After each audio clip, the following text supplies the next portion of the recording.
Hi everyone and welcome to Non-Monoman TV. My name's Iman and I'm featuring on the channel today to talk to you about polygyny.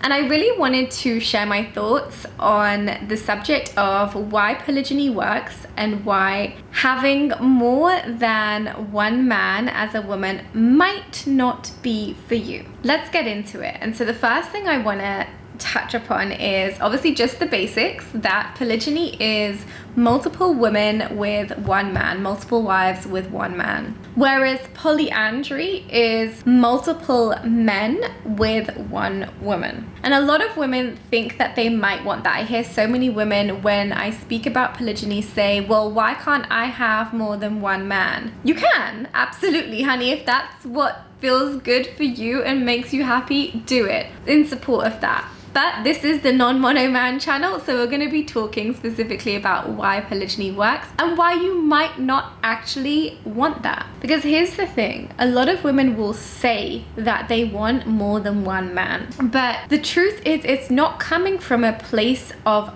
actual desire to be with more than one man. It's coming from a place of competition. You want to be seen as equal to men. So what you see a man have, you also want to have. It's not because of a desire for it genuinely. It's not because your body is necessarily built to accommodate that. It's not because it's your DNA and your innate nature. It's just your competition with men that is spearheading that stated desire. It's not actually a genuine innate desire that comes from within. It comes from a place of competition, of wanting to be seen as an equal to the man. It doesn't come from a genuine place. Because when you think about the feminine spirit, the feminine essence, we know that the feminine spirit is receptive. We know that she is a receiver of things and she is a multiplier of things. And if you are in a dynamic like polygyny, where you are with co-wives, sister wives, and you are in union with one man, the energies of the women are able to receive what the man gives her, and they are able to multiply that energy. When you have one man leading the relationship, you are all going in the same direction with the same vision, mission, purpose. You know exactly what you're being led into. When you think about the dynamic where it's multiple men and one woman, generally the men lead the relationship.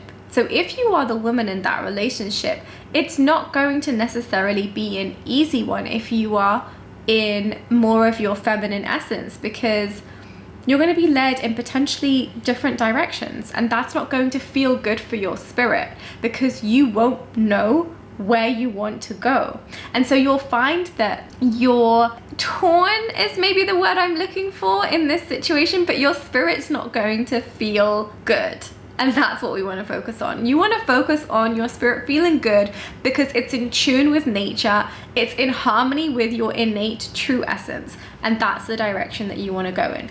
No shade to anyone who practices polyandry. If that's for you, love that. But just really question and think about why you're doing it, the intention behind it, and if it genuinely feels aligned and good for your spirit. Because a lot of the times it's not coming from a genuine place. It's just coming from a place of competition and wanting to equate yourself with men. But the truth is we're not equal to men.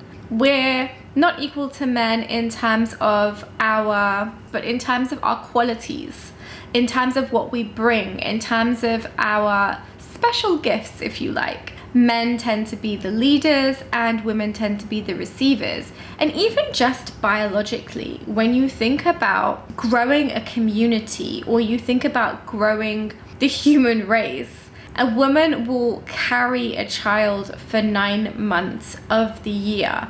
And if she is with multiple men, she can only really carry one child a year. She's going to need time to recover and she's going to need time to conceive. So in terms of like even just biologically growing the human race, growing a community, you're going to be doing that at a much slower pace than if you were in a polygynous structure. In a polygynous structure, we are multiplying, because that's what the feminine does. She multiplies. We are multiplying the human race and the community, because now more than one woman can be pregnant at the same time. And also, this is like totally random and I appreciate it, but stay with me. I've been watching a lot of paternity court recently, and the thing that I have found so wild is that women will be with multiple men and not necessarily know who the dad is. And it really comes back to this idea of certainty.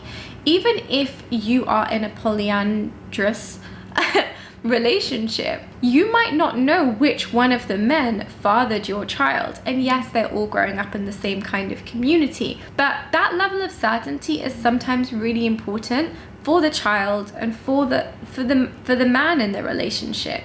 So things like this really just make me wonder whether it really is about equality or whether it's coming from an innate calling.